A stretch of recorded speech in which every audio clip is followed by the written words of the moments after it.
Summer is here, y'all, and nothing is going to stop us from giving our kids those incredible summer experiences they will carry with them forever.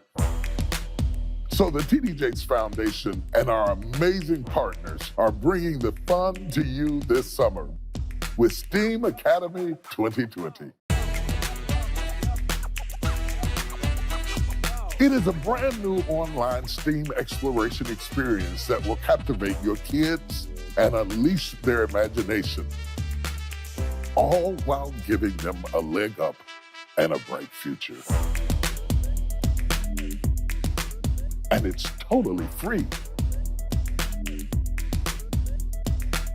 Sign them up today and make this summer an adventure they'll never forget. There really doesn't need any introduction, but I'm going to give him one nonetheless. It's hard to describe.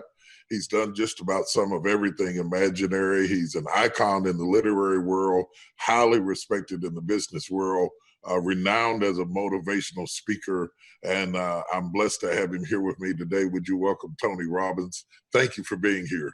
Bishop, it's so great to be back with you, brother. You're just an amazing soul. We're talking off camera. I have so much respect for you and the impact you have on people around the world. I feel like we're brothers from a different mother, so it's a privilege to be back with you.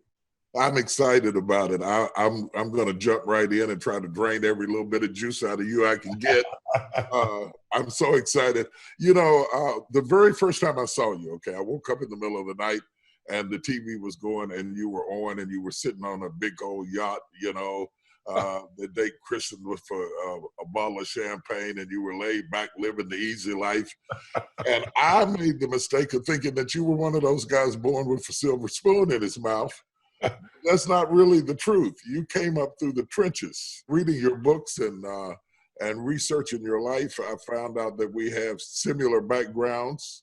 You left home at an early age from a tempestuous home and went out on your own and started as a janitor. My father owned the janitorial service, and I could swing a mop before I could swing a pen.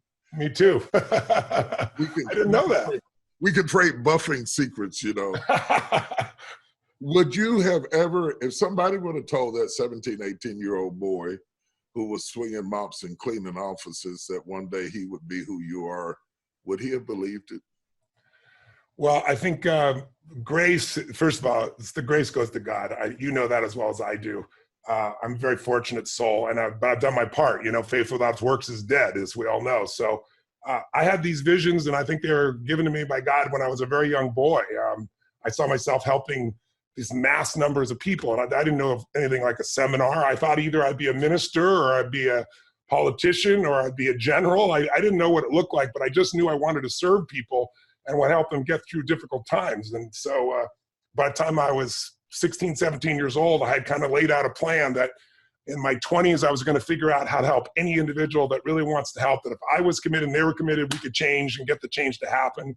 And in my 30s, I said I'll be able to do that with small groups of people simultaneously. In my 40s, big groups. In my 50s, institutions. And in my 60s, you know, it would be a global impact, or I might do something in the political area. Or I might start a church. I thought of all the above, quite frankly. Don't take my job. Come on, leave me something. I just turned 60, and I don't think anyone's going to ever take your job, Bishop. I'm terrible on jet skis and stuff, so let me preach, you know.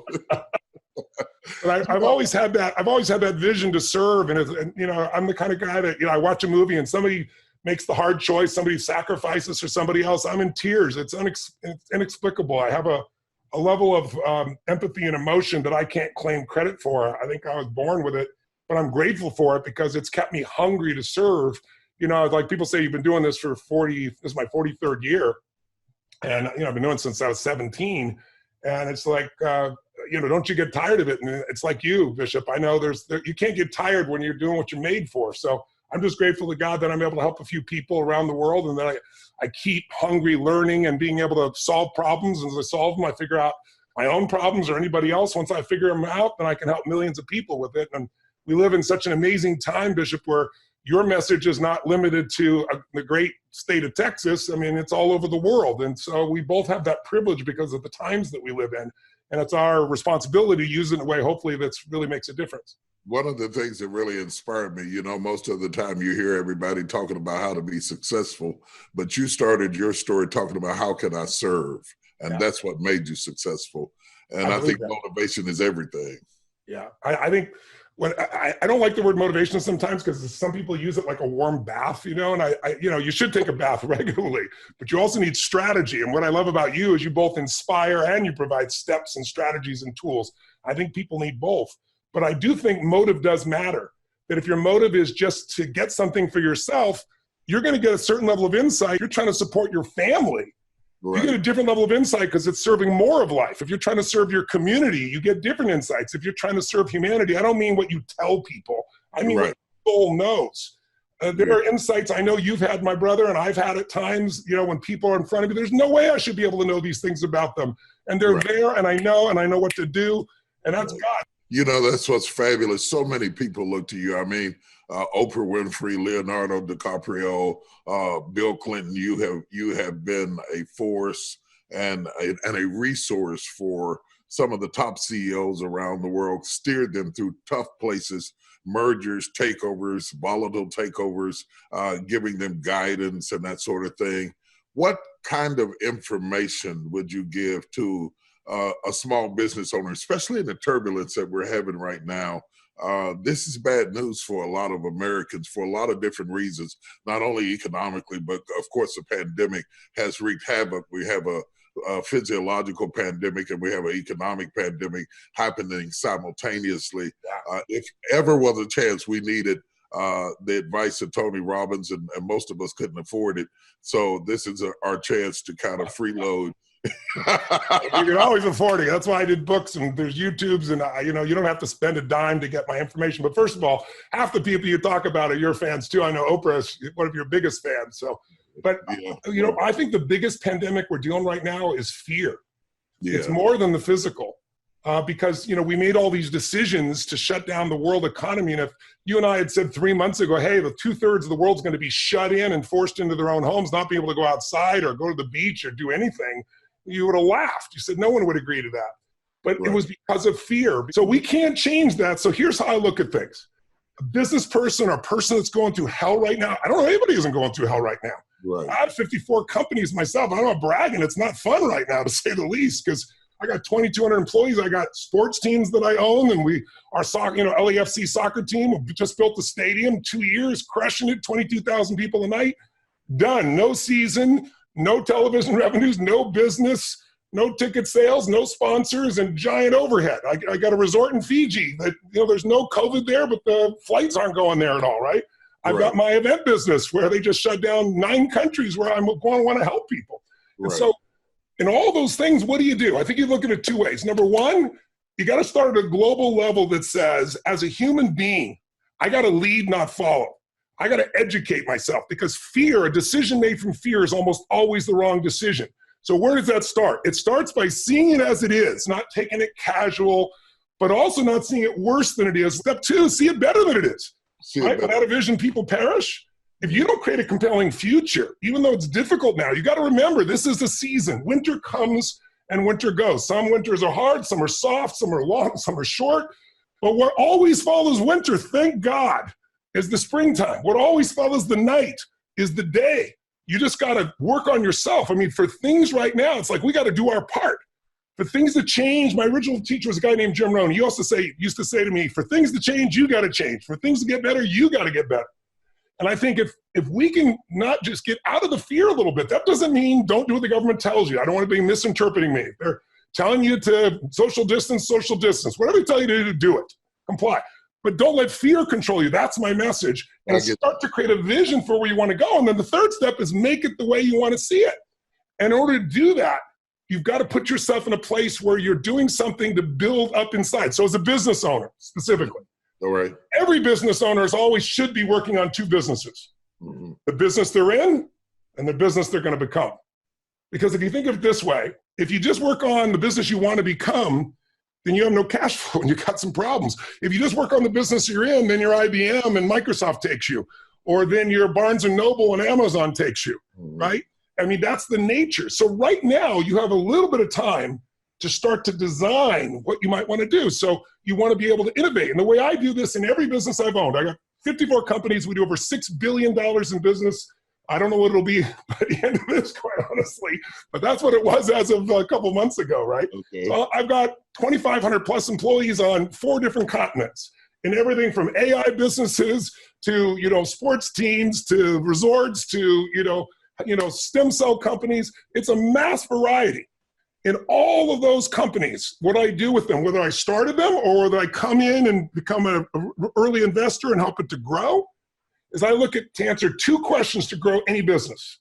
One, who is your ideal customer? Right now, not who has been your customer. Who's your ideal customer? Who's someone who will love your product and service, and even in the middle of COVID-19 will use it, buy it, tell other people, give referrals to it? And then the second question is, what's an irresistible offer? Because you're going to need that to get them off where they've been conditioned to do nothing for a while at home. Let me give you an example. There's a company called Zappos that many of your viewers and listeners probably are familiar with, the online company that sells shoes. Mm-hmm. And they started back in 2000. If I came to you in 2000, and if your viewership and listenership were to think for a moment, where were you? Like, remember when they're talking about, the whole world's going to end because Y2K? I remember. Right? So remember where you were. That's 2000. If I said to you in the year 2000, I got this great idea. We're going to start a company to sell shoes to women online. Let's invest. Most people look at you like you're crazy. Why? Because they're going to go, they got to try the shoes on. No one's going to want to buy the shoes, pay for shipping, put them on, try them on. If they don't fit, ship them back. They're not going to do it. And they weren't. So a friend of mine named Tony Hsieh, who's now the CEO of the company, joined this company when it was just a few guys in San Francisco in this little apartment, and they had burned through all their money and nothing was working. And he said to them, he said, you got to do 2 things. You got to know who's your ideal customer, not who you used to serve. Who's going to love you, work with you, be with you. He said, here's the good news for you. You already have them. Women are your ideal customer. Men are not. Some men are, but most women are not. You, Bishop, would probably be a great one for shoes. That's my guess. So everything about you is perfect. You dress. But most women, they put on one shoe, they're one woman. They're another shoe, they're another woman. It changes their state. For women, shoes can equal happiness. And he said, so you got the right customer, but you don't have an irresistible offer. And that's what I'd have people do at home right now, is to start brainstorming. What do I mean by that? He said, well, what's getting in the way? What if we said to them, buy as many shoes as you want, we'll ship as many as you want to, and we'll pay the shipping, you try them on, and if none of them work, or all of them, anyone, you want to send them all back, and we'll pay the shipping back. Now, if you're an investor, and someone says, we're going to make a new offer, well, let them buy as many shoes they want, try them all, and send them all back, and we'll pay shipping both ways. You go, are you crazy? We're going bankrupt. And that's what they said. And he goes, you're already going bankrupt. You need an irresistible offer. Let's give it a try. That distinction, and I've done this over and over with companies I took from $20 million to $800 million. I mean, those kinds of growth, by just figuring out who really wants this, will enjoy this, and then figure out what they need, what do they want, what's missing from their life. How do I fall in love with a customer, not my product or service? Because the product and service has to change. And then how do I come up with an irresistible offer and then over-deliver, do more for them than anybody else is doing? And now you have a client. You got to know who your customer is, but most importantly, you got to have an irresistible offer. And before that, you got to work on your own psychology, because 80% of success in anything is psychology and mindset. 20% is mechanics. Don't you think that a part of it, dismissing the fear, means that you need to have a good, solid fact? You have to know what the rules are. You have to know what the facts are. We're in a time right now that the facts have vacillated every day. One day, this is going to be over in a few days. The next day, you don't need to wear a mask. The next day, you do need to wear a mask. One day, you can clean it all up with Lysol. The next day, we don't have a cure for it at all. I think the uncertainty is at the root of the fear, not to mention the fact that we do have a polarized media system that's pumping our heads with what we want to hear to drive up ratings for profit margins. But at the end of the day, an average small business in the U.S. only has 6 weeks of expendable income before they're underwater. We've spent those 6 weeks locked in the house. So a lot of small businesses are in trouble right now. They may have innovative ideas. If they listen to what you said, they may have creativity. They may have the liquidity of thought, the nimbleness of mind to be able to invigorate themselves beyond this breach and imagine themselves in the world of the future. But capitalizing that vision becomes a real struggle. What do you say to people who are trying to capitalize a vision when they're underwater? They've spent through the 6 weeks of money. They filed for the PPP. They didn't get it. All the big boys ate up most of the PPP. And the CARES Act, which was a wonderful thing, didn't really reach the people that it was intended to the degree that it needed to reach them. How do they begin to get back up on their feet again? Well, first of all, I agree with everything you just said. And I think the media is not trying to take advantage in any way. I just think the media is no longer designed to educate us or inform us. It's designed to startle you, because we're not in an information society anymore, right? We're drowning in information. We're starving for wisdom. And so they know if they startle you, if they upset you, if they excite you, you're going to click on the button, you're going to go there, and that's how they get paid. So it's not them, but we have to make our own decision. But the larger question is, you got to look and see examples, because what happens in our brain is when we're fearful, there's no way. And the answer is, you and I both started with nothing.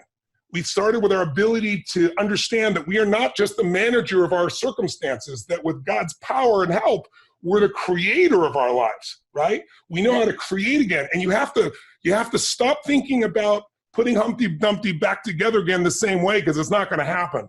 What you got to say is, okay, what is the need right now, and how can I adapt and serve? That's why I always say in business, the worst mistake businesses make is they fall in love with their product or service. We all do that. But you got to fall in love with your client and see what they need. And so, in Texas, I saw a couple of simple examples. I saw a guy that was, a butcher, and, nobody could come in. So what did he do? He adapted. He not only made it so there was a pickup outside, but he hired a chef, something he never would have done, had made side foods, and then cooked some of the beef. So you could either have everything pre-cooked or done and delivered. His business is up over 1,000%. He's actually renting next door instead of going bankrupt. So I could give you a dozen examples. People at this stage, you have to draw a line in the sand that says, I want to find the way to serve. If you're trying to figure to survive, and I understand you got to survive, but you'll never survive by focusing on survival. You only survive by focusing on serving and figuring out more about what does your client or ideal customer need, want, desire, fear. What need can I meet that can be irresistible and necessity right now? And then how can I make that offer so irresistible and so over-deliver that I spring my business up? I think you're dead on target when you're talking about adaptability quotient, the ability to be able to reimagine your business and not to get stuck into a mode of operating. I think this is a huge paradigm shift. I don't think we're going back to business as normal. I think it's going to be an evolution into a new way of doing business. Yes. Those that survive and are adaptable and can reimagine themselves have the best chances of being able to do it. When you look at the stock market and you look at the volatility of the stock market, do you think that the stock market is more volatile because of the virus, or because of the fear, or because of what's going on in China, or maybe it's all three? All three play a role, as you know, and fortunately, easy for me and you. I've done well in both those areas, but I've been training people for years to be prepared for winter, because we have the longest bull market in history. So I wrote a book called Unshakable, and I interviewed 50 of the smartest financial minds in the world, from Warren Buffett, Ray Dalio, Carl Icahn, all the way through. I did Money Master the Game, then I wrote a shorter one just specifically on this subject of what should you do in this environment? How do you adapt? What do you make happen? But I think, the market was ready for a jolt anyway. It was just a matter of when. And so I think that this jolt is one greater than I anticipated. I'm sure most any human anticipated, because no one would think that people would comply with shutting down 2/3 of the planet's economy at one time. So now we're going to have to deal with that. And we're going to also have to deal with what that does with the printing of all this money. Because, right now there's going to be a situation where the economy is in such shock. I mean, when you lose 30 million jobs in 6 weeks, 5 weeks, right. I mean, it's huge. So, where I'm looking to try to help is, I've shown people what to do to prepare for winter, how to take advantage of winter. Now I'm helping small businesses do it. And the other thing I'm doing, quite frankly, is just feeding people. I've been doing it my whole life, not because I'm a good person, Bishop, but just because when I was a kid, I was 11 years old, we had no money and no food on Thanksgiving, which made it worse because, everybody else is celebrating. And my parents were fighting like crazy. I'll never forget that. It shaped my entire life, screaming things and saying things you can never take back. And there's a knock at the door. And long story short, there's a tall guy standing there with his 2 bags of food and an uncooked turkey in a pot on the ground. He'd set beside it and said, "Is your father here?" And I went to go grab my dad, man, and show him I couldn't wait to see how excited he was. And he got angry. Mm. And he's like, we don't take, charity. And he went to slam the door, and the guy was a big guy, and his foot was right by it, so it bounced off his foot. Mm-hmm. He said, sir, I'm just the delivery guy. Someone knows you're having a tough time. Everyone has a tough time. This is just so you can have a great Thanksgiving. My dad got more aggressive and started to push the door harder, and he put his shoulder against it. And then there was this tough moment. My dad was a big guy, and I'll never forget. This guy saw me behind my dad standing there, and I must have seen the shock on my face. And he said, sir, I know you're a good man. He said, don't let your family suffer because of your ego. Mm-hmm. I thought my father was going to bust his face. And my father froze, stared at him, took the food, slammed the door without saying thank you. But the reason I tell you the story is, I started feeding 2 families as a result of that when I was 17. I wanted to give back, and then 4, and then 8, and then 1 million people a year, and then 2 million. And then I was writing these financial books back, starting back in 2010. And I was looking around interviewing these multi-billionaires and then seeing they cut, the support for families that desperately need it, and I couldn't believe it. They cut it by $6 billion a year in Congress, and no one said a word about it. So if you and I and people like us don't step up in the private sector and help out, every family that legitimately needs food would have to give up 1 week worth of food every month for 12 months based on how much they cut. What used to be called food stamps when I was growing up. Right. So, it's not that anymore, as you know. So the bottom line is I decided, you know what? What if I fed 42 million people in my life up until that point? That was 5 years ago. I said, what if I fed 50 million people in a year? What if I fed 1 billion people? So I called Feeding America, made a partnership, and we fed 500 million meals in the last 5 years. I've committed to 1 billion meals. I'm going to do that. And it's excited me. I've been more excited about that. But right now I'm upping it this year even more. And anyone who's watching, if they go to Feeding America / Tony Robbins or Billion Meals Challenge, I will double anything that they give, any amount, up to $5 million. And so I want to make sure we make a difference for those people that have no other answer. But the answer about the stock market is was going to make adjustments anyway. It's huge, and it's fear. But what creates the fear? China creates the fear. The virus creates the fear.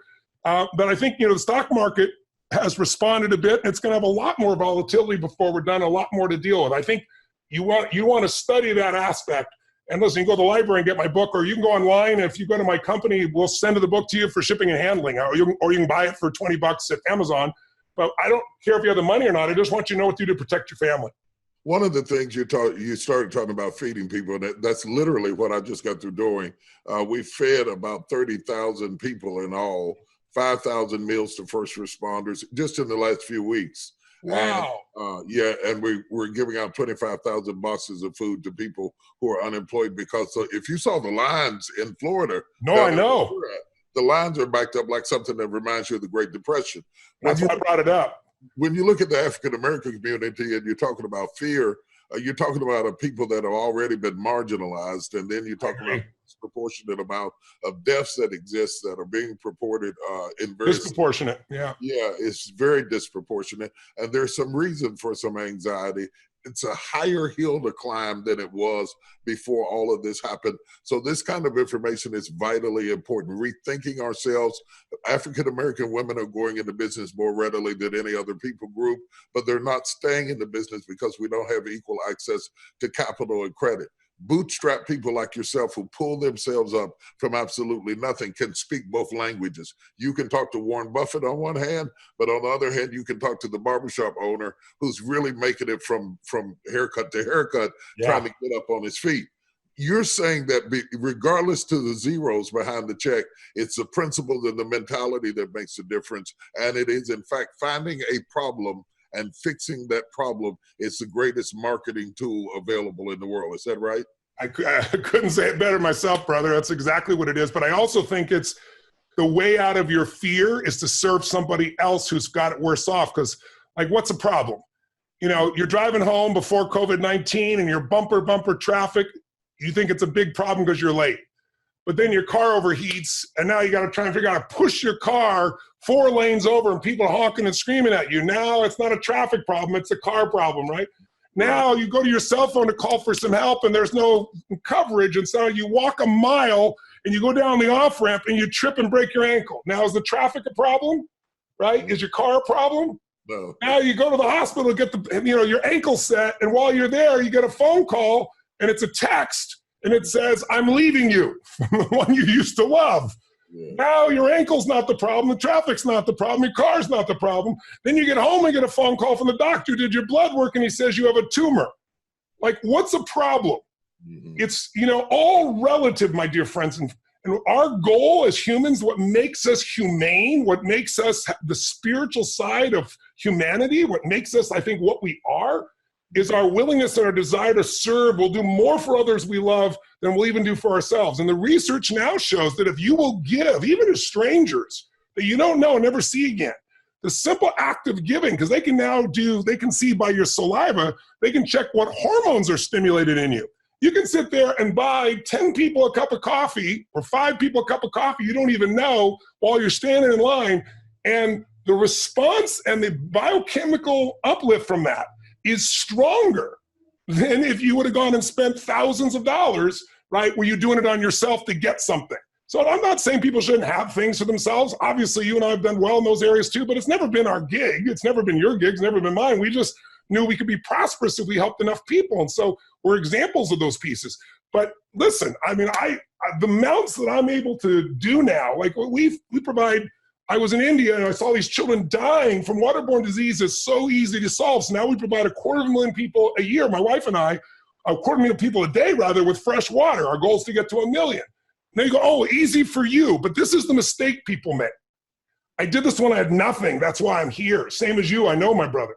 Like, I can remember, if you won't give a dime out of $1, I can promise you, you're not going to give 10 million out of 100 million or 100 million out of $1 billion or any other ratio like that. I can remember one of the worst days of my life. I was working my tail off. I was studying personal development. I was working with this guy, Jim Rohn, sleeping in my car, trying to figure out how to help people. But I was so frustrated. I'm studying all this. I'm working so hard. I got my little business here. Why is it not growing? Why is it not going? And I was feeling so sorry for myself. And I was driving back from Orange County, California on the 57 freeway. We live in this place called Pomona, California. And late at night, nobody on the freeway, and angry, frustrated. God, tell me why. And then I'll never forget the moment. I still have the journal. I pulled over on the side of the road and I wrote on one page, "The secret to living is giving." I just started crying because I realized when I started, it was all about my giving, but then I got into success or failure and trying to pay my bills and all that stuff, and I forgot my real purpose. And I recommitted, things got better, and then I ran through another, when you're in business and you're learning. And so I had some learnings, and they were painful learnings. All of a sudden, I was broke again. And I remember I was in this little apartment in Venice, California, before Venice was a decent place, and a real rough spot, 400 square foot bachelor apartment, washing my dishes on these hot plates on the trash can, and, washing the dishes in the bathtub and cooking on the little plate. Feeling sorry for myself, watching Luke and Laura on a program called General Hospital in those days, feeling sorry for myself. I was really in this incredible pity pot. And I had, $22, $23, $24 and some change to my name and not paid my bills. I didn't know how I was going to eat. So I thought, I'm going to go to one of those all-you-can-eat salad bars and load up for the winter. And I lived in Venice, so Marina del Rey was only like 3 miles away, and they have these boats on the water. I thought, I got to change my consciousness. I'll find a place there. There's a place called El Chorrito. It's a little Mexican-filled place, the salad bar and burritos and stuff right on the water. So I didn't drive my car because I couldn't afford the parking and didn't want to spend the gas money. So I walked, and I got there. Life-changing experience. I'm sitting there, I'm feeding my face, focusing on my own survival, and then looking out the window and seeing these giant people with their giant yachts and have this great lifestyle. And it's like, I knew I'd learned that the quality of your life is the quality of your service. I mean, I knew that the more value you add to other human beings, the better you can do. These people aren't just lucky. I could just blame them, or I could go, what are they doing that's adding value to other people more than anyone else? And so I was thinking about those things and trying to get out of my pity pot and starting to get a little bit more intelligent. And then this beautiful woman walks in the front door, and I was a very young man, so I couldn't help but look. And I waited to see if there was a man with her. Of course there was, and he was about, 3.5 feet tall, wearing a suit and a tie. And he looked like you, Bishop. He's like just dressed to the nines, baby. It was just like, he was gorgeous. But what struck me was how he held the door for his mom, how he pulled out the chair for her, the way he looked intently into her eyes. I mean, I literally was emotionally moved. I was teary-eyed. I don't know what it was. My own thing of my own mother. I don't know what it was, but it would move me. And so I got up, paid the bill, $4.95, whatever it was. And Yeah, I got whatever I got, 16, 17, 18, 19 bucks, whatever's left in my pocket. I had no plan. I just walked up to this little boy because I was so moved by him. I didn't look at the woman. I shook his hand, introduced myself. And I said, listen, I just wanted to acknowledge what a gentleman you are. I said, you're a class act. I saw you held the door for your lady, how you pulled out the chair, you're paying attention, you're taking her to lunch. And he goes, well, she's my mom. I said, well, even better. He goes, well, I'm not taking her lunch because, I'm only 8. I said, well, yes, you are. And I reached in my pocket. I had no plan, I swear. And I just slammed all the money I had on earth, including the change on the table right there in front of him. And his eyes got big as garbage can covers. And he goes, I can't take that. And I said, of course you can. He said, how come? I said, because I'm bigger than you are. And then I just smiled. I didn't say another word. And I stormed out of that place. And then I got out. There was no car. Bishop, it was grace. Because I didn't do it for stars in my chart. I didn't do it to look good. I did it because it was right. And I got home and I had no fear. And I woke up the next morning. This is prior to the internet, so you still had your snail mail. And mine was all bills. And I thought, wow, I don't have any food and I don't have any money. But I didn't have any fear. And then I'm going through the bills and there's a handwritten note, true story. I open it up and it's from this guy that I loaned $1,200 to like 2 years before when that was a lot of money for me. And I had chased him for months trying to get that money because I needed to survive. And he wouldn't even return my calls. Apology letter, here's your money and a little interest. In those days, that would have fed me for a month. But the beauty was I just started to cry. But it was grace tears, Yes. And I just like, it's like, well, why did this happen? And I don't know what's true, but the meaning that my brain and God gave me at that time was you did what was right. And so you're rewarded. You didn't do it because others thought so. I can tell you honestly, Bishop, I've been through, 54 companies. I've been through the ups and downs. In the early days, some of those companies look like go bankrupt, changes in the economy, things like what we've done right now. I've never gone back to that place. And so I tell the story because I want your listeners that are in a tough place to realize, like when all you got is seed corn, you got to plant it, brothers and sisters. You got to give something. If you do that, it will change your psychology. It'll teach your brain true faith. It'll teach your brain there's more than enough. And it'll make you into a giver instead of one that needs. I used to go to Houston. There was a school there in Houston years ago, and they brought me in because they were doing my material at every grade level. It was a grade school. And they did this assembly to honor me. And I got up and I was like, I can't motivate you guys. You guys are beyond motivation. You motivated me. And so on the spot, I remember I had seen a guy who had sponsored kids in Harlem's college educations. And in that moment, I just said, all of you here in the 6th grade, you only got 1 year of this. I'm going to pay for your entire 4-year college education. And I said, I'm going to sign a contract in advance. I didn't really have all the money for it then. And I said, but here's what I want from you, though. I want you to keep a B average. And I said, I'll provide mentors for you. And I want you to give me 25 hours of community service every single year. And, they didn't even know what it meant at that point. And some of their parents were really suspicious. And, I'm a tall white guy that seems wealthy coming into this community that's obviously more minority driven and a lot of single moms and so forth. And so I spent time till they got to see it. I signed contracts. I did it all. And the reason I did it is I didn't have a college education. I still don't. I've self-educated. But I knew the value of someone becoming a giver, that if they could spend time, because some of them, the parents are upset with me. My child needs to be taken care of. They don't need to give to someone else. Someone needs to give to them. And I said, listen, you're right, but it's not happening. So why don't we get them to give to someone else and learn that they're more than all they've been conditioned to believe by society or by the world or by challenges or by real problems. And I got to tell you, I call them my champions of excellence. And that was, almost 20 years ago. They've gone on to become doctors and lawyers and nurses and accountants and have their babies. And I stayed with them all through, coached them all the way through. It was one of the most fulfilling experiences of my life. So I just want people to know, and I didn't have the money to do it. I committed. If you can serve more of life, you're more valuable. If you're more valuable, you will find a way to prosper because you're not looking to prosper, you're looking to give. Let me jump in here for a minute. There's something that you said that I think is very important. I live in both realities. I have friends that are CEOs that are doing very, very well, and I have friends that are barely making it from day to day. Yeah, me too. I started a TD Jakes Foundation because I wanted to be able to be a bridge between these two worlds.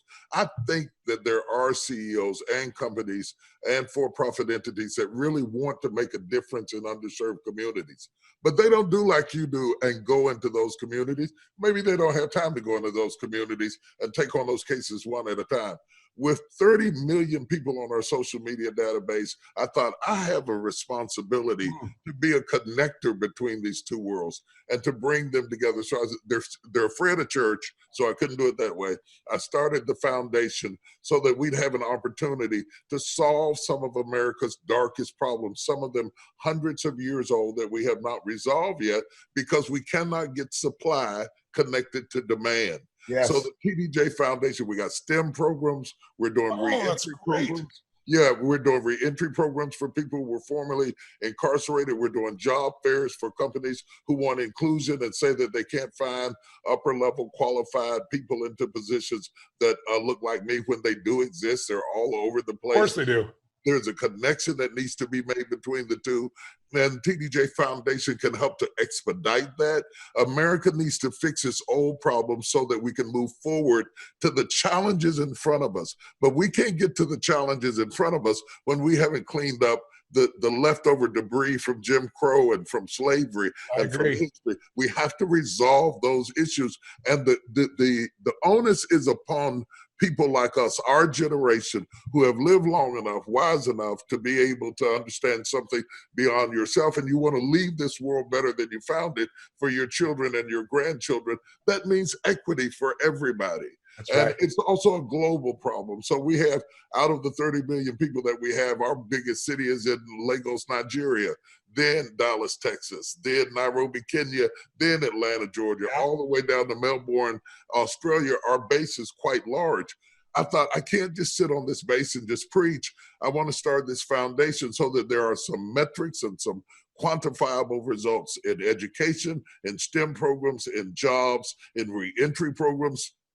You have to know people to help people. You took the time to know that family.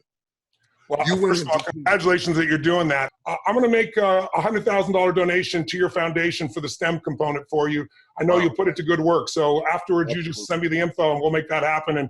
But I'm going to do it this way. I'm going to give you $100,000 anyway. I've already said it, but I'll do it. But I'd like to use it if you can in your church as matching funds. Because whatever I do, I try to get it matched. So I'll put $100,000 in matching funds. If you don't raise the $100,000, you still get the $100,000 from me. I'm not making conditional, but utilize that and see if we can't double the impact so we can get more students, understanding there is no color barrier from the standpoint of the mind. I'm not sure society may create one, but I'm not talking about the spirit or the soul. Right. Our mind. And anyone, I don't care who you are, is dedicated and devoted, can master anything. But oftentimes the conditioning that society has created, people have created, we're all responsible. I feel I'm responsible, and I know you coming from your community does, but I don't separate communities. My community is brothers and sisters of God. Humanity is my community. But when any part of that community is hurting, we all got to be hurting, and we all have a responsibility to try to help our brother and sister to have a leg up. Once we get that leg up, we won't talk about color at all. The reality is I grew up in West Virginia and there were poor white folks. There are poor people of every color, but disproportionately, we're seeing a poverty in Black and brown people in a way that we cannot go colorblind to the reality. I agree. Green 100%. Back up on their feet. So those are things that we have to deal with. Thank you, first of all, for the donation. I didn't do this for that. I wasn't expecting. Oh, I know you didn't do it for that. You didn't ask me. I want to do it for you just because I think this is one of the most important solutions is getting more leaders in. I mean, one of the biggest problems we're facing, Bishop, I know you know, is what's happening with automation, what's happening with robots, what's happening with, we're living in a world where pretty soon about 45% of the jobs, if you read most of the studies that we have today, are going to be gone because they're going to be replaced. And they're not just blue collar jobs or machine jobs, they're now white collar jobs too. So this makes it where knowledge skills, right? Your capacity to understand science and technology, all of this engineering becomes so much more valuable and important than any other time. And I think, we went from being, 85% farmers in this culture of ours, the United States of America, 150 years ago, to now it's less than 3%, and we serve the whole world food. Right. And the reality is a lot of jobs changed, but that was a long time to change. I mean, you and I both know that it's not going to be many more years before who's going to hire a trucker? There's, between Uber drivers and truck drivers, you got 5 million people in this country. They disappear from the workforce. And they're going to, and no one's preparing them because they're not being prepared for something new. Who's going to hire someone to drive a truck 8 hours a day, pay insurance when they can hire a truck to do it. They get to depreciate it, works 24 hours a day, and it's more effective. That's one type of job alone that's going to disappear, and that's 5 million people. You can look at the farming jobs. There's another 6 million based on technologies coming.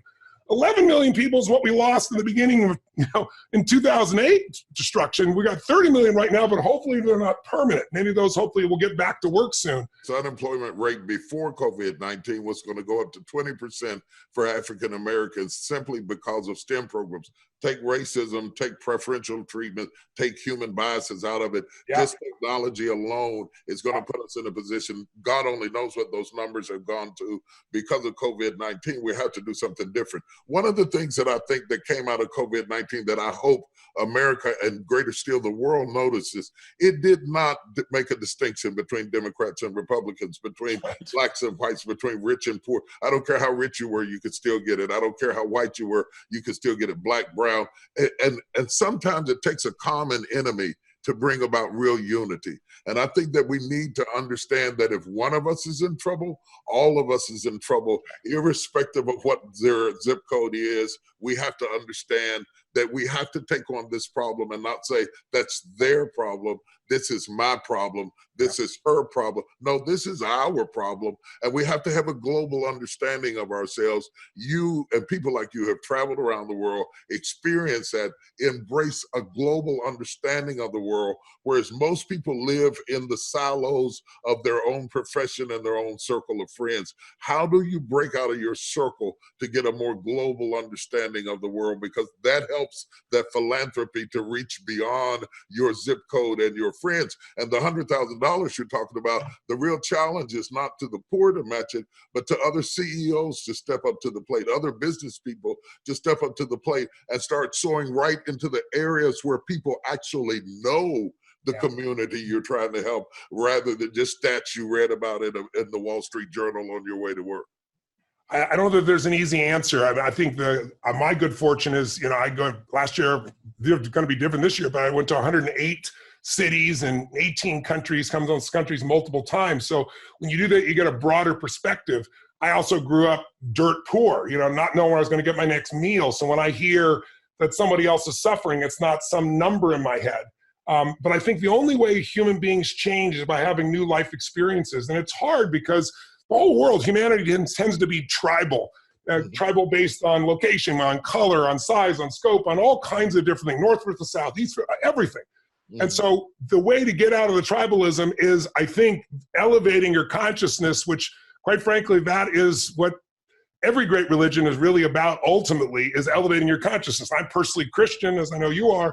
And it's like, this is what we're made for. We're made to serve. We're made to love our brother and sister as thyself, which precludes that you love yourself too. But the only way out, I think, is the community. It's getting out of just the community you're in. What I would do, for example, I grew up, my mom was a Christian school teacher for a brief period of time. And I remember I went through a stage where there was so much pain in our life, I questioned there was a God. And then, I wanted to be a great athlete, and I wasn't. I had to take care of my family, so I didn't get to do anything until later. I didn't really develop that way, and I was 5'1". I'm 6'7" now. But you look like a great athlete. Well, today I would be a great athlete. I am, but I wasn't back then. Okay. But the bottom line is, so I decided I'd write. And so I started writing articles and interviewing people, and I worked for a daily newspaper at the time I was 14 years old by just hustling.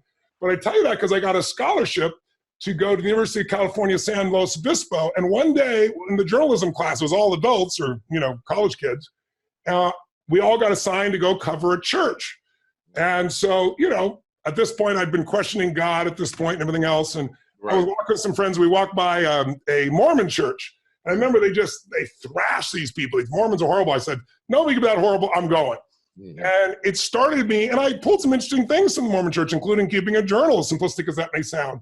But the community. And then the next week I went to another church, and then I went to, and I went to different religions. And I did that from the time I was probably 13, 14, I did it a bit. But when I was 17 and on my own, I would go to at least 2 or 3 different churches a month from different religions, different backgrounds, so I could start to see the common elements of God.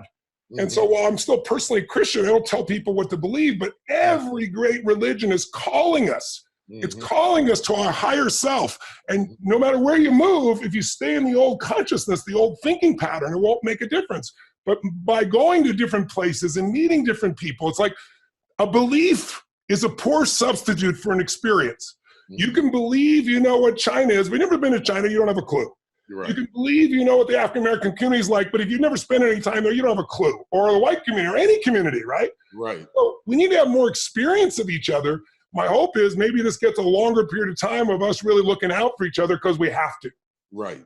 I think alliances like this, conversations between people like me and you, become a model for people to look at, that we lose our fear and our timidity and insecurity about connecting with each other. And it exists on both sides of the track where we can make connections, because a lot of times your help may not come from people who look like you or go to your yacht club or belong to your country club or go to your barber shop or live in your neighborhood. And we all have to get out of our silos, because we have common things like pandemics that come in that force us to the public square. If they find a cure, it'll work for me, it'll work for you. It does not just work for black or white or brown people, it'll work for everybody. There's more to unite us than there is to divide us. Do you think that, given when we come through the other side of this, and neither one of us have a crystal ball, what changes? After 9/11, a lot of things changed in the world. After the civil rights movement, a lot of things changed in the world. Those dead bodies of those young girls burned up in that church changed the way America saw race and religion. A lot of things change after any type of horrific. Katrina changed things. What do you think COVID-19 is going to do to change the way we interact in the public square, not just in America, but around the world? I think it's going to determine whether or not we stay in fear. If we stay in fear, we're going to make the wrong decisions. We're going to separate from each other. We're going to disconnect. We're going to tribalize. And I think we've had enough of that. I don't think that's a sustainable solution. If we get to the facts, like we talked about earlier, I think what will happen is it'll make us question more and not let fear dominate it as much, not just take for granted, but be a more critical thinker, question when someone tells us something of that nature. And the way I look at life is I try to explain to people, I think I'm able to work with people from 100 countries, every race, every religion, every background, because I have a true level of love and respect for everybody. I don't go, this person's better or worse, because here's what I believe in my soul. I believe everybody I meet is superior to me in some way, and I don't feel like I have no self-esteem. I'm not talking some fake humility, because everyone has different life experiences. Right. So, Bishop, you've got experiences I'll never have, and you've pushed through and you've made them and served. And so like, I look at all the things about you that make me hold you as a superior human being, but I can do that with, the person I meet at the seminar or the person I meet at the mailbox or anywhere else too. Because even if I don't know them yet, I know there's something they're superior to me in. It might make me superior and feeling depressed. I may not want to master that area, but they're superior at something, right? And then at the same time, I know I'm superior to every human being that I meet in some way, not because I'm a better human being, not because I spent 42 years of my life obsessed with finding answers to make the quality of life better, and I'm crazily committed to constantly grow. It's like some people say, I got 10 years of experience doing something. I go, do you have 10 years of experience or 1 year that you did 9 more times? Did you really grow? And so I own who I am as well, and that allows me to treat everybody as my equal, meaning I know you're superior to me in some ways. I'm not inferior and worried about it. I know there are going to be areas I'm going to know better just because of my life experience is different. So I look at you as my brother who I respect, right? Mm-hmm. Who I have a love for, especially in your case, because I love anybody that's here to serve more than themselves, and you've spent a lifetime doing that, brother. So I just think if people could start looking at that way, if you're feeling inferior, just remember, man, there's something inside you that is uniquely created by God that is superior. You may not have found it yet, but it's there. But not to make yourself feel superior, because that's fake and that's phony and that'll separate you. Know that everybody has something that they're superior to, and you got something that's there. So let's see how we can serve each other as brothers and sisters, and that's when people feel most alive anyway. What you get isn't going to make you happy. No. Who you become, that's going to make you really happy or really sad. And so you got to declare how you're going to live. And my hope is that coming out of this COVID, as the facts unweave, we get out of the fear mode. We're still going to have lots to fear, meaning like things that make us uncomfortable, but that won't get you through. It's your faith and your certainty and your action and your ability to innovate that's going to get you through. And so you got to feed your mind. And my original teacher, Jim Rohn, used to say, every day stand guard at the door of your mind. Mm-hmm. He'd say, look, if he said, Tony, what if your worst enemy puts sugar in your coffee? What's going to happen to you? I said, nothing. I got sweet coffee. He goes, what if your your family member, your friend, somebody who loves you accidentally drops one drop of strychnine in your coffee. I go, I'd be dead. He goes, that's right. So watch your coffee. He said, because you don't know where it's coming from.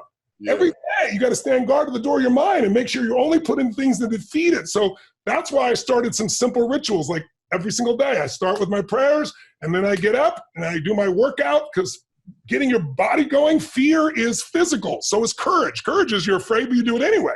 You push those muscles, you run, you jump in freezing water, you swim, you push some weights, you do something where you push yourself, and that strength comes back. And the body strength goes to the mind, the heart, the soul, and the spirit. So just some simple disciplines during this time for your viewers and listeners would be really important. I'd like, if I was going to give you 5 things that took me when I was sleeping on the street and then sleeping in my old Volkswagen, and how did I move from there? The 5 things I did. Number 1, I was so depressed. I was like, I have to feed my mind, because these weeds are automatically growing. The problems are growing automatically.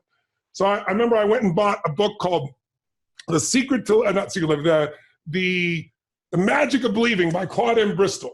And I read this book, and it talked about conditioning your mind with total certainty and belief. And I did that. But then I also set this goal I'm going to read 30 minutes a day. Jim Rohn taught me 30 minutes a day, miss a meal, don't miss feeding your mind. And so every day you got to do something, feed your mind. You can't let the stuff that comes to your phone do it. That's clickbait. You got to read a book or something with philosophy or strategy. They'll shape you. Second thing, every day you got to feed and strengthen your body, because if the body's not strong, your immunity's not going to be strong. And this disease is an immunity disease. It's nothing more than that. It's pretty obvious at this stage. And so you need to make it strong. So body and mind. Third, you got to really find a great role model. Like I had no money. No one in my family had money. No one ever had any abundance. We couldn't feed ourselves. So it's like, who was like us? And I saw Sir John Templeton, who wasn't a sir at the time. He was a guy that started with nothing. And in 1939, when the stock market crashed and Hitler invaded in Poland, he took all the money out, $10,000, borrowed money and invested in every company, because he knew that when times are good, people want too much for their house, too much for their stock. When it's the worst, when it's the gloomiest, that's when people will give you what's valuable for next to nothing. I made him a billionaire. So I studied him. I eventually interviewed him. I became friends with him. In the beginning, it was just studying him. But you got to find role models that make it real. And then fourth, you got to get a plan and take some action. If it doesn't work, keep changing it. And lastly, every day, try to help somebody else who's worse off than you are, and then you'll be out of yourself. You'll be back in that place of spirit and soul, and you'll be a creator instead of a manager of circumstance. Absolutely amazing. Let me put on my prophetic hat for a minute and tell you what I think. I'd love to hear. I think that technology, which was already coming down at us with breakneck speed, is going to take a quantum leap at the end of COVID-19, because we had to survive through technology. We had to ingest all our information. We had to do all of our meetings through technology. We had to do television through technology. I think it forced us into where we were going anyway. I don't see us totally coming back from that again. I think it gives us safe space and distancing at its best. Love it or hate it, I think technology just leaped up to the forefront even faster and quicker than we anticipated it to be. And I think it's here to stay, which makes STEM programs even more radical, more important, something we've got to do even quicker than I thought we would have to do. You're talking about churches all over America having service online. Yeah. You're talking about restaurants receiving orders online. You're talking about going to the grocery store having groceries delivered online. The way we do things it's forced us to reinvent ourselves already. I don't think we're ever going to fully come back from that. Second thing I think that it's done, it's caused us to have a greater respect for people we normally ignore. Because we had to keep our own kids, we've got a greater respect for teachers than we ever had before. Hopefully they'll come out with better pay, more respect, be considered professionals again. We've got a new respect for nurses. We've got a new respect for people who do caretaking. We've got a new respect for people who work with elderly people in nursing homes. All of that, we've had to recalibrate how we think about those things. I think it's going to cause us to have a different level of respect because we lived together and we died together. Yeah. I think you're spot on, brother. It's spot on. My only thing I add to that is, and one of my favorite things, by the way, has been watching, like in New York, the parades of people, applauding and celebrating all the first responders that are out there looking out for us. I mean, I think it's incredible. I think the only thing we have to be careful of, and I think you'll relate to this because of your focus in life, is that technology is multiplying in its power much more rapidly than human psychology. And our spirit is more than our psychology. Our spirit can influence that, but under fear, it tends to get in the way. One of the great gifts of technology is how much more rapidly we can make things happen. We can do it cheaper. I mean, you know, today a person with a phone in Africa can compete with anybody else in the world. They can study at Harvard. You know, they can get maps and know what's going on. They can transfer money, you know, with little amounts of money really fast, and things they don't even need a bank anymore. And we have tools today. When I was coaching President Clinton, I remember we were talking, and I was like, you know, he was talking about privacy, and I said, why don't we try this new thing? It's called email. There's this company called AOL, and he goes, yeah, I've heard about that. President of the United States didn't have an email account when it was Clinton, right? Now you look at, there's more technology in the hand of a tribesman in the middle of Africa than the President of the United States had 20 years ago. That's going to keep going. But what's really important is that our spiritual, emotional, psychological development keeps growing, and we don't just accept all these algorithms, because all of a sudden our lives are going to be run by people, and some of them will have good intent but be wrong. So my only caution to add that is add to it, become a critical thinker. Become someone who becomes a student of the subjects that matter. Because when it comes to raising your children, or what you're going to believe spiritually, or what you're going to do for your health, or what you're going to do for your finances, if you just give it to some expert and they mess up, they could be sincere and be sincerely wrong. These are areas where the world we're in today, because of the internet, you can learn to master the subjects that matter. You can ask critical questions. You can get real answers. But most of us, the internet's the Wild Web, right? The Wild West, I should say. It's always a better thing. I do think that because it's going to become a bigger thing, human capital will become priceless. Human touch will become priceless. Human creativity will become priceless. Human innovation will become priceless. To thinking bright, brilliant people, you'll be in a class all by yourself. Isolation has taught us that human touch is very important. I think we appreciate that now in a way that we didn't appreciate it before. I think whereas before COVID-19, we were worried about nuclear war and that sort of thing, we still need to think about it, but we need to be thinking more about biochemical war and things like that. COVID-19 showed us that a chemical war could come against us and flatten our economy and flatten everything and flatten the whole world simultaneously in the way that a nuclear bomb could only hit a region or a territory. We've got to think differently. The very fact that Washington released money but didn't have the technology to handle the load of people calling says where our equipment is outdated, our infrastructure underground is outdated, our technology in high places is outdated, our voting system is outdated. There are things that we could do to work things out. What it also forced us to do is politicians had to talk to CEOs, had to talk to computer geeks, had to talk to preachers, had to talk to spiritual leaders. We had to form new alliances. I hope those alliances don't break, because those alliances are the gateway to restoring trust as it relates to faith leaders, to restoring technology as it relates to CEOs. There are certain things that government does well. There are certain things that government doesn't do well. I hope we become more collaborative when this is over. I hope we have a lot more exchange like this. And I'm so happy to have the opportunity to talk to you, because whether you know it or not, as great as the conversation is, as great as our relationship is, as great as our friendship is, we are modeling something that needs to be reduplicated around the world, that it's okay to talk to a faith leader, and you might be a CEO and somebody else might be an elected official, that our commonwealth of intellectualism gives us a bank of trust that our grandchildren will be able to live in. If we don't break down those walls and find, elected officials do it when a campaign is going on, but see, you know, they understand the power of the church then. CEOs have never had to do it. I understand why they're afraid. There are certain things that religion can be very disruptive to a CEO. That's why I started a foundation as a separate entity from my church, so that we could come together on what we agree on. America's never going to agree on everything. That's what makes America great, that we have the right to disagree. But where we have common interests like clean water, clean air, safe food, safe logic, education, education, those kinds of things we need to collaborate on as a team, and everybody needs a seat at the table. Black folks, white folks, brown folks, males, females, millennials, boomers. We have to respect each other to bring a chair to the table that's for somebody other than your comrade and the people that you're comfortable with. If we get that out of this, it won't take away from the suffering. It won't take away from the many people who are calling me every day who said I couldn't hold my mother's hand while she was dying.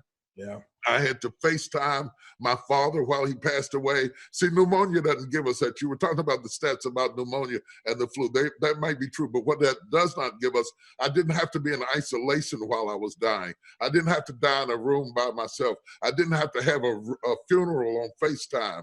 I didn't have all these bodies that are stinking and corroding in New York City in these trailers. This is a different type of crisis. The numbers don't show that. But if you go past the numbers and you look at the heart of it, the psychological, sociological damage that we have incurred, not just from isolation, but from grief, from loss, from the lack of closure, has put this in a very unique category. And we need to huddle together in order so that we can heal together, because I'm dealing with the people that bleed. I'm not dealing with the books that are written about the people that bleed. Yeah. I live in the world of the people who are bleeding, who cannot get closure, who never got to say goodbye to their daughter, who had to do it on Skype and wonder, could she hear? Human touch is going to become one of the most precious resources in the world today. And I hope we value it while we increase technology, while we check out at the grocery store with computers, and while we swipe our phones in place of plane tickets, and while we distance ourselves on jets and reconfigure all of our businesses. I hope at the end of the day, the thing that becomes triumphant is the thing that God created, and that is human beings. That the spirit of human beings, that your vision is why you are who you are, brother. And I hope more people will hear what you're sharing and take it seriously. I think the good news is disruption also tends to make people either give up or get stronger. And I think, living for these 2 months where you could go to Costco, but you couldn't go to church, right. That you could go get, alcohol, but you couldn't go to the gym. Yeah. There's no science to that. And people didn't have to die by themselves. So they perceived that they might have to do it, and the rules did. So my hope is that people will have a larger voice, because things that they just accept that they won't next time. I think this pandemic has taught us a lot of things. The secret is, can people like yourself, can people that are respected by people all over the world, can they bring us together to see that this is something that's a human experience that together we deserve and we need to help heal each other? And as you said earlier, what's made America great, that seems to have disappeared, is we can agree to disagree. Right? Rather than, if you don't agree with what I do, you're immoral, wrong, and evil, and mine is the only way. I mean, that is getting in the way of this ability to collaborate. And so I think most Americans live more in the middle, even if they're marginalized economically or emotionally. Right. I think most of them are reasonable, and they're looking for something that's reasonable, not the extreme right or the extreme left. They're looking for something that says, how do we together make a better world for ourselves and our children or grandchildren? And I think that's the impetus that hopefully all of this pain will drive forward, because crisis either destroys you or it creates you anew, right? Crisis creates breakthroughs in my world, I know in yours. And so I think we're going to see a lot of them. We'll see technological breakthroughs already happening, but the real important ones are the social, the emotional, and the spiritual ones, and the way we treat one another. Listen, man, I admire you. I thank you for your time. Thank you. Appreciate your wisdom. You've been very, very generous with it. Thank you for your donation, your support. Of course. Most of all, who you are is a donation to the world, of which you get much dividend off of. The feeling is it's an honor to be with you once again. I miss you, and I'm coming to Dallas, in August, and if I can be there on a Sunday and church is open, I'll be there. I watched you online, but I really like being in your presence, brother, and the presence of what you create in an environment like that. Let's go out and eat any day you come. All right, you got it. You got it. I'll call you then. Thanks a lot. Much love. God bless. Bye-bye. Bye-bye. In the face of fear and uncertainty, in the face of sacrifice